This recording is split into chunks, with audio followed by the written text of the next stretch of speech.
Well, tonight we took a trip down to Sandersville to watch the Brentwood War Eagles battle the Gatewood Gators out of Eatonton. And check out the War Eagles ready, baby. Heading out to the field. Gators looking to bite first. Luke Haley throws a screen to Connor Olson, and he dodged several defenders before being dragged down. And Olson's fired up, ready. Yeah, very next play, Luke Haley hands it off to Walt Jarrett. And take a look at this. The whole team will get Walt Jarrett into the end zone. That's a scrum, and they are litty in the city.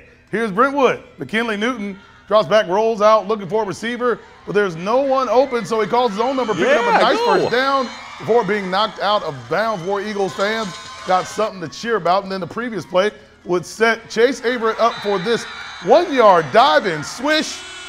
Yeah, but the Gators not going away tonight. Luke Haley, he would toss the ball to Walt Jarrett, and yep, he does it again, folks. That's another touchdown for the Gators. And the Gator fans are loving it, and well, they should. But here's Brentwood. McKinley Newton hands off to Thomas Denton, and he picks up some nice yards, dragging defenders with him before he would be taken down, but that drive would stall, and the Gators back with the ball. And check this out right here, the big man, Weston Wallace, carrying the rock, getting some positive yards for the War Eagle defense would finally bring him down. But the big man says, come on, Luke Haley. Hands it off to that man again, Walt Jarrett, and that's another score, and that would be all she wrote. Zaxby's FFN scoreboard.